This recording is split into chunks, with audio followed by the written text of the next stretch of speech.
Hey everybody, in this video, we're going to cover how to unlock max power with Masterworking. This is going to be a live demo, so I set up kind of an experiment that we get to run through together. I have collected a decent amount of resources. I've grabbed over 500 million in gold. I've also grabbed a ton of the resources we need for Masterworking. And as I go, I'll kind of explain what I'm thinking, how I think about it. Masterworking is definitely something that you're doing a lot earlier than I was willing to last season. It can come online as soon as you can do tier 3 hordes. You are starting to get the materials for it, and you get a lot more than we were getting from the pit. So what we're going to do is just see how far we can get. On screen, you can see what it looked like before I actually done the Masterworking, so we can kind of get a before and after. Now, I'm hoping that there is an incredible change and that it's obvious on screen, but we won't know until the very end. But I do want to show you the process and do it live, so you guys, anybody who isn't Masterworking at the highest level, can see what the process and really feel what it's like to keep moving these forward. It is an insane amount of power when it's done correctly. So now the first thing that we want to do here is that we want to make sure that we pick the items that matter most first. Obviously, you want the biggest bang for your buck and a big boost. You also want items that you're going to have for a while. So we definitely want to choose the pieces that are going to make the biggest difference to what we actually want for our build.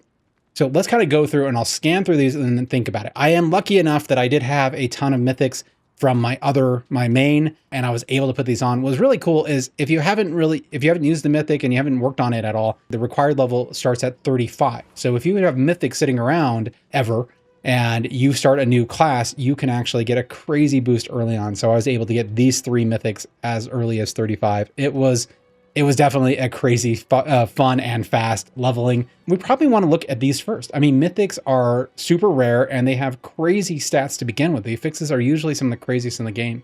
So I think I'm going to end up choosing one of these to start with. But whether it's a unique that you start with or just your best greater affix or aspect that you really want to keep, that's how you're kind of choosing. So mythics, uniques that you're keeping. I do try to roll 925 because I want to make sure I'm going to have this piece. So later at a certain point, I generally am looking for greater fixes on almost everything to get that major boost. And I have a decent amount here. So there is 2 problems in this build as I'm looking through it. This is not even 925 yet. It's not a greater fix. This is probably, and actually even the tempers on it aren't things that I want. So just to check, make sure that you haven't bricked it by rolling the wrong tempers, that you at least have a 925 because it's it's a lot of material that goes into this. I may still masterwork the low levels of this just to get boost early on and cover getting higher level masterworking materials. Because when we're looking at these materials, the Netheron, the Ingolith, and the Obdicite, you can break them downwards, but you can't like take a bunch of Obdicite and break them or make them into Ingolith. But they only break down. So if you are only getting Obdicite, that's what you got to do. And that's one of the first things that I changed about how I do masterworking. As soon as I'm getting Obdicite, as soon as I'm doing tier 3s of the horde, I then start my masterworking. And so we're actually just going to jump in and do that. Let's see what we get. Now, I'm clearly going to go with the mythics first. So let's go into masterworking and let's take this grandfather. So what we're going to do is the most important roll is always the 4th one. So that's also when the material changes. So I'm going to roll this to 4 and then we're going to see what I get. So this went to all stats, but let me look at what I really wanted here. I think I actually want damage. So instead of just accepting this, and I might go through and do everything to level 4 first, or at least the pieces I know I'm going to keep to see if they all work out well before I start spending cost. But right now, this is what let's actually do it in that order. But I'm probably going to come back and I'm going to reset this. So before I go any farther and waste any more materials on this, I'm going to reset it. It does cost 5 million. So there is need sometimes just run hordes and collect gold at the end. But let's go through and do it exactly the way I would do it if I was doing it live. So the only difference is sometimes if I run out of, if I was running out of materials while I was doing it, I built up a big supply. I would have to go back and do a horde and then come back and do whatever the next piece was. But it does keep my build constantly moving up. So let's go to the Ring of the Starless Sky. Let's look at this. Now, which one? Let's look at it first. What do I want to target? I like the core skill, but I think attack speed is the one. I don't really care about the lucky strike or lucky hit chance for this build, but it's going to be one of my affixes. It doesn't mess with the special of this. So that's what I'm hoping for. Let's say attack speed is what I want. So let's skip that and go, what did we get? We got 3 to core skill. Okay, but I'm probably going to reset this again. I don't mind leaving it at the 4. So if I was doing this in game, I'd rather have the boost of the 4 and keep trying for the next ones before I start paying for resets, because I'm still going to get more powerful. Having extra points to core skill is going to matter. Having more points to my stats are going to matter. If you guys don't know what I'm talking about, the blue item is the item that got 25% boost. If it gets 2 things, it goes yellow. If it gets 3 of the boost, then it goes orange. But you'll see how many each one has as we go. So next, let's go to the Heart of Selig. We're going to hit that 4 times and go ahead and skip. What do we get? 25% lucky hit chance. That is definitely what I don't want. What do I want? I probably want the damage reduction. That's hands down. I want all 3 to go into that. So as I go into the next tier of material and I go to get up to level 8, I'm going to then try to aim for that every single time and reset whenever I don't get it. So this did not work. I'm going to have to reset that one. What's my next one? So I'm going to go after greater fixes and unique. So let's go next. Let's pick another greater fix. We have the unique here. And now which one do I want? I'm going to say basic attack speed or basic skills is probably the most preferable.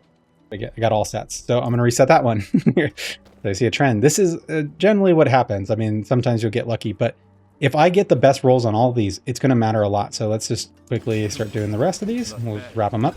So we have done all the pieces. Let's keep going with the things that are the highest level. I'm going to reset this. At this point, everything has a temper. So what I'm going to do is reset this until I get the temper that I want. So let's see, what do we get? Okay, maximum resources. So I'm just going to keep resetting this. So this is where I can run out of money really fast if I don't get a good roll. Maximum resources back to back. Almost like tempering, where we get the same thing over and over again. Get that. What do we get? Maximum life. That's okay. So while I'm actually playing the game, this is probably, if it's something that's at least reasonable, I do want that damage, but at this point, I'd rather, no, let's keep going. Oh, I didn't mean to go to the next level. Let's reset. That was a waste. Okay, so let's go again. This may end a lot faster than I thought. Still not what I wanted. Maximum life. So this, you can see how this gets really expensive. And even at 500 million, I was like, oh, maybe we can get there. Okay, we got the damage. So we got the first roll that we actually want. Let's go to Starless Skies. I may have to like truncate this just so I wanted you guys to see it live, and any tips. At this point, I'm kind of making a judgment between the materials I have at this range, this level, and trying to get as much power as I can, because eventually it might just not be worth it. Like if I know I'm going to replace a piece, then it's not worth it to keep running this over and over again. And this one I should have reset. So this is an example of what we do in the next tier. I did get attack speed on this one, which I wanted, and I have the core skill. I'm not unhappy with that. So this one I might actually take all the way, but let's keep going. I didn't mean this one. I went to the second level. So let's go ahead and pause right here. What I'm going to do is I'm going to take these all and I'll show you I'll get them all to the thing that I want and see how much materials we have left to go to the second level.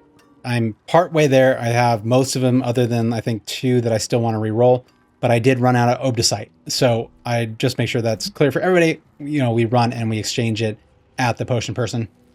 We just look for the crafting materials in here. And we're going to go to transmutation crafting materials. I'm just going to make, so Obdicite for everything. So all these ones that the numbers I put here, this is the ingolith I'm trading, and each ingolith is worth 3 Obdicite. So if I want to get multiple runs, it takes 100 to go from 1 to 4. So I need a decent amount to get, I think, to get the last few runs. I don't want to overpay. So a lot of times I'll go back and forth and do this. I'm going to do 200, so I at least have 6 more runs. That should get me there. But this is what I'll do, and I'll keep trading down for whatever level that I'm looking for. Now, one thing to note is I am already at 300. I've lost 100 million to just get this first round. And you can see that if I want to get the first round and the second round and the third round, this can get extremely pricey. This is actually way shorter than I was expecting that it would, as far as money. It looks like I'm going to run out of gold before anything else, and we're going to have to see, hey, did that do enough to make my build crazy powerful? But if I'm getting the best rolls on those and I do it at multiple levels, by the time I get to endgame, this is really going to be the difference between builds that just clear everything, one-shot tormented, whatever else you want to do. This is going to be the difference. Okay, so let's look at what we have gotten so far. I finally have at least things I'm willing. Some are not perfect, and I might just, if I had the resources and it's just like what's naturally going and I don't have the next level resources, I may make these changes. but I have the damage while berserking here, and I like that. That's a decent damage. I would have preferred the attack speed, just really trying to target that attack speed, so I'm going like crazy. This is a bleed, so the more I'm hitting it, the more I just start adding that bleed bar, and then I hit the rupture and everything. It just deletes anything that is already have its max bleed, so I don't have to wait for the bleed time. And so attack speed matters a ton. So on this next one, I got the damage reduction. Damage reduction is still is one of the craziest things you can get consistently in this game. It is just so powerful to get to reduce damage from anything. So that's what's going to be the difference for a lot of these builds of making them feel invincible, even in harder and harder tier levels of the hordes or going after tormented bosses, is going to come down to things like this. So I love that I got that on this. I had the outburst. I think this piece really needs to go. I don't think it's what I'm going to end with. Oh, actually, I would re-roll this. I'd at least like the damage while berserking. So I'm going to do that in a second. And then I have my strength. Oh, I did not. So, okay. So there's still two. Like we're down 100, or we're down over like 150 million, and there's still two. So I'm going to do those really quick, and then we'll come back. We'll look at the rest. Okay. So here we are. We now have the weapon. I'm not going to roll these. I definitely know I'm going to replace those gears probably very shortly, but you can see the amount of power that I'm starting to get. So this has 190% critical damage. I might still want the flay over it, but I'd be willing to do a mix as I go through each of the tiers of both those at first. Then I have the vulnerable damage on here. Again, I might look for the flay, but I will accept the vulnerable damage right now. Basic attack speed. So again, that attack speed is incredible. I'm then looking at the damage. This one, I would love just to see if I can max out all damage on this one. That's just an insane boost. Then we have our attack speed again. And of course, this is the one I accidentally rolled to the next level. And we'll talk about that in a second. Then critical strike damage. And then damage reduction again, damage reduction while healthy. So these were the rolls that I really wanted than a couple, and I'm not willing to put the resource here. So the next level is we have to do it again, and we have to hope that we get what we want on that level as well. And so I do the same thing. I'm going to do a couple with you guys, and then I'll do the same thing. We'll pop off, and we'll come back, and we'll look at what happened. So I'm going to start with the grandfather. I really want that extra damage, and I'm going to roll to the next level. So how I'd be doing this is be in game. I'd take all the ones with Obedicite that I wanted at that time, and then I'd have a good base. So I'd be much stronger, and then I can move up tiers and then finally start getting the Ingolith or the Nearathon, or whichever I can never say that. I don't know. I probably should actually figure out how to pronounce it exactly, but yeah, so it's the Ingolith and the Nearathon. So if I'm doing tier hordes of 5 and 6. 5 and 6, I'll get Ingolith, and if I'm doing 7 and 8, I get the Neatheron. So if I'm getting strong enough, this will be a major change. I might still need to go get glyphs. I might want to still hunt down some uniques. I might want to get the 925 and some greater fix. There's other things I can do, but this, of all the ones I know I'm going to keep for my final build, at least until I'm getting mythics and crazier things. Well, I have some mythics, but if I can get slots, like these two, I still would like to see in mythics. But if I can get those, then I'd have to start masterworking again. But at least this build is much stronger, so I can keep pushing for those higher levels of stuff. So we're going to go and we're going to do the masterworking on the grandfather. And let's see. Big money, no whammies. Come on. Let's go. Yeah, 2 on the damage. That's 540% damage. This is insane. So that's what I'm talking about. We get on the first run. So again, I'm not going to take this all the way to the top because normally I wouldn't have the resources sitting there. I'd be just leveling up as I go, and I'd pick my favorite items and I would take them to the next tier, reset them if I needed to until those were really good. Now let's do one more. Let's look at the ringless. No, I don't like what those are. Okay, let's see if we can get another damage reduction. This would be awesome to get this damage reduction as well. So we'll go to the next tier, taking it to level 8. Let's see what our benefit is. What did we get? Okay, so we got movement speed. That is definitely not what I want. So at this point, I have to reset.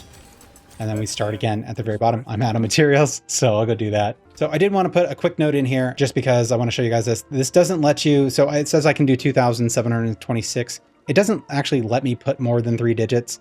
So if you need to do more than that, you can just put 999. That's what I did. So I just have a ton now. You know, it's 100 each, so it's 27 more runs. But I want to see that. So just put 999. That's the max you can get if you start having a ton of the upper resource and are trying to bring it down. So we're back here on our amulet. Let's take it all the way to 4. Skip that. What did we get? Lucky a chance. So we're going to reset that. Again, I want that damage reduction. So we are going to reset again. So now you see how this adds up like really quick. This is what a lot of people are doing in endgame. This is what they're doing all those runs in the hordes for, is to get these pieces to something absolutely crazy. But you can see, I mean, like this one thing, the grandfather, 540. I think that started at like just like under 300. So it's another 240%. It's insane. Like that's an insane increase of damage. So this is where people are just getting these builds. You're like, oh, how do they do that? This is how. Okay, finally, we got the damage reduction. Now for the test, can we go to the next level? So at this point, you can start to see, like, if I was doing this in game and I was like waiting for the mats and I had to do rounds between, I'd start getting a little bit like, oh, is that good enough? And then in end of game, when I know I have my final set, or at least as confident as I can be, that I won't get something crazy like triple greater fixes or beyond, I might start just like going, okay, cool. I'm just going to run out of money. I'd rather get some of these other pieces up to their next tier than keep spending this. But let's see if we can take this to number 4. No, movement speed. So I'd have to reset. I'm going to leave that right now. Again, I want to try to do some of the other ones. So I'm going to be right back. I'm going to go and do those, and then I'm going to show you guys what we get. Feeling we're getting pretty close to where we may run out of resources before we even get to the final tier. So hopefully that is enough power to make a significant difference from where we started. It should. I mean, just this damage alone should make that difference. Okay, so I'm getting to a point where I'd have to make some serious choices. I am running out of resources. I am down to 50 million. A lot of these are not in the desired place, but you see, this can make a big difference, but it can get costly. I think I've had a significantly bad turn of events as far as rolls. I did not feel, maybe it's doing it all at once, but this is usually not how it goes. Usually I felt like I was at least getting the option that I wanted many times, like very often. And instead, it seems like it's sticking sometimes on the single thing. But I did get this to the double up of the damage while berserking. If I landed this in the next round where I take it all the way, which I wanted to save some points, that's why I'm saving the gold right now and stopping instead of trying to get these all to level 8s. If I was going through the game, though, I wouldn't have the next level of materials, so I would kind of try to just get the best that I could for that level until I moved up to the next material. But since I'm sitting on both, I want to get the chance to have it be powerful enough that we can actually take down some of the later stuff and see a big change from what we already saw. So this is great. I'd like to see that last round go attack speed while berserking.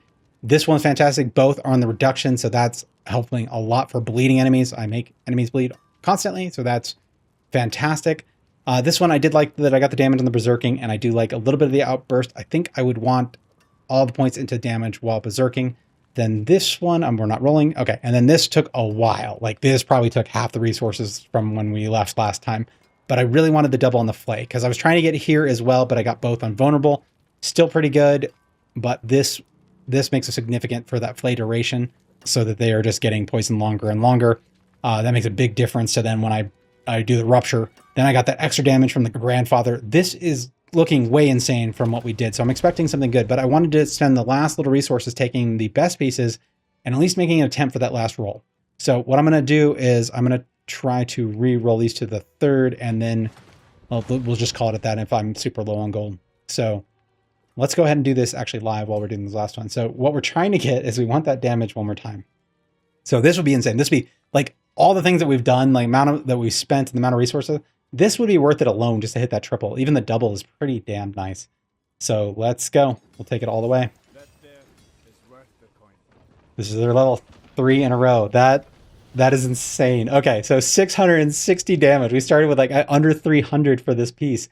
660 damage increase on our main weapon that does all of our flay damage. So that is nuts. Like this is, this is like getting a mythic. I mean, this is a mythic and it's got a triple roll. This is nuts. So this is going to make a huge difference by itself. Let's go after my other weapon to see if we get even more damage extension on the flay. We already have 2 rolls on that. We want one more. Come on. Oh, critical strike. I'll still take it. This is still good. This is an amazing boost in damage. Now, was there any other ones that were totally worth it? Berserking, really. This one's almost like if I could get the speed on it, I would have preferred it. But if I can get speed on the last roll, I think that makes it worth it. So let's go. What do we get? Movement speed while berserk. Okay, so I'm going to go with that right now. But you can see how this gets crazy expensive, but can be like insanely rewarding. Like these are builds at levels that you wouldn't have. Even if you got one of these to be perfect for the 3 rolls, this is a significant jump on my build. So any other ones that we want to take that last swing for? I think those are it. I might be willing to do this one. I don't mind the core skill, but if I could get attack speed as well, let's go.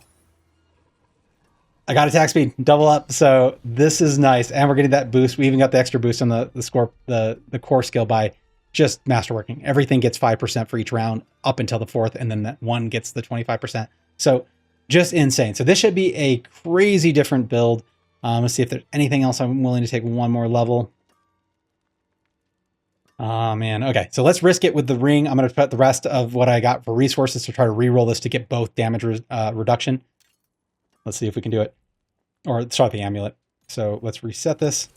And we'll do this. This will be our last one. It looks like, yeah. Okay, so resource regeneration. I'm going to make sure it is, says we have only 3 more resets. Oh, 2 in a row. Let's go. Okay, what do we get? Okay, so it doesn't look like we're not even going to have, I think, the resources to run this, even if we get the next one. Okay, we got damage reduction. At least we have the damage reduction back. And let's see, do we have enough to go to level 8? What do we get? Get there. Yes! Okay, okay, so that was worth it. I do not have enough. I'll have like one more roll. So to make it a little bit stronger. But that one would be ready then, and we'd have another piece that would be fully maxed. So what I'm going to do is I'm going to pause it here, and then I'm going to go do the same things that I did at the beginning, just to show the difference, and so we can see what actually happened. But pretty great run. This is awesome. I would love to see the attack speed in that last one, or all 3 on attack speed would have been insane. This damage reduction, I'm over the moon about. This damage. This is going to make all the difference for this build. I believe it. And then the Moonrise, getting that critical damage and the double on the flay duration. This is going to be nuts. So I can't wait to test this and show you guys what we get. Okay, so here we are building this. So as the flay keeps hitting, it keeps stacking. If you look at the middle number here, this 25, 25. When I was doing it before, even with all my shouts and everything on, I was able to do about 12 to 14 million. And now when we hit this and we hit both shouts, we're at 24, 25, 26, 28, over 30, still going, 33. This is the boss simulator, so 33 million. So just what we did, even not everything going to the max level, we're already at like another 20 million. So it tripled the damage that I was doing, just a little less than tripled, but it keeps going up. And if I keep hitting the shouts, I can keep that like on the higher range. And now this is bleed damage. So just watch when I stop attacking, still just counting off every second. That's how much damage I'm doing. So not just the hits, what's left over. That's what's destroying bosses like they're nothing. Now, the next test, let's see if we can actually do a Tormented. Okay, so let's see how this goes. This is the thing that I'm really wondering if it'll go well. The Tormented bosses you guys saw in the beginning, it just obliterated me. I just kept getting one shot. I went in and again, and I was just dead. There was no hope. And all I've done since then is done the masterworking that we went through. So let's go ahead and summon a Tormented boss and see how it goes. Okay, so I'm going to go ahead and load up my shouts right before he appears. There we go. Okay. Of course, I have no play. So, okay, there's play. Yeah, look at the life bar. So that's the poison. You can see the part of it that just coming off the poison. Okay, there we go. Rupture. Got him. I am soloing Tormented versions of boss. And this is not one of the easiest ones. If I wanted to go get like a Varshan or something, this Beast in the Ice is pretty crazy hard compared to Zir or Grigor or Varshan. But that's awesome. So this is definitely a boss killing machine. That's insane. What a crazy jump. Now, if you guys want to be able to do this with your build, obviously you need to get the mats and make sure you don't make the same mistakes I did when I went through the Infernal Hordes and catch this video here. I'll go through the things that'll help you get the highest levels of Ether.